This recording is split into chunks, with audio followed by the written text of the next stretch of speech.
किसी ने सच ही कहा है, पुत्र कुपुत्र हो सकता है लेकिन माता कभी कुमाता नहीं हो।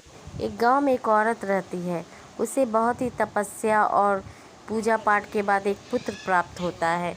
वो उस पुत्र को बेहद प्यार करती है, बहुत ज़्यादा स्नेह करती है और उसके लिए वो सारे कष्टों और दुखों का सामना करते हुए उसे सारे सुख इस दुनिया के उपलब्ध कराती है, ताकि उसके बेटे को कोई कष्ट ना हो और वो जीवन में हमेशा हंसता खेलता और मुस्कुराता। कुछ समय बाद वो पुत्र बड़ा हो जाता है और बड़ा होने के बाद उसे एक लड़की से प्रेम होता है और वो उस लड़की से अपने प्रेम का जब इजहार करता है, कहता है कि मैं तुमसे बहुत प्यार करता हूँ और तुम्हें अपनी ज़िंदगी में पाना वह लड़की उसके सत्य का परीक्षा लेने के लिए कहती है कि मैं तुमसे प्यार ज़रूर करूँगी, लेकिन मैं तुम्हारी माँ के साथ नहीं रह सकती।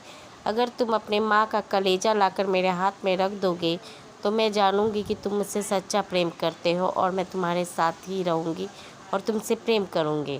वो लड़का घबरा जाता है और उसके बाद अपने घर आता है, माँ को सारी बात बताता है और माँ से यह भी कहता है कि मैं उस लड़की के बगैर जीवित नहीं रहूँगा। फिर वो लड़का देखता है ना ताओ अपनी माँ का चाकू से हमला कर लहूलुहान कर उसका कलेजा निकाल कर उस लड़की के पास दौड़ के भागता है।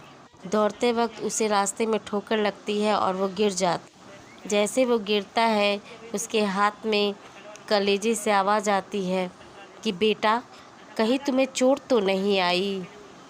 यह सुनते ही वो उठता है और भागकर उस लड़की के पास जाता है और कहता है, लो मैं अपनी माँ का कलेजा लेकर आया हूँ, अब तुम मुझसे प्रेम करोगी ना। फिर वो लड़की कहती है कि तुम किसी से प्रेम करने लायक नहीं हो, तुम बहुत ही दुष्ट हो।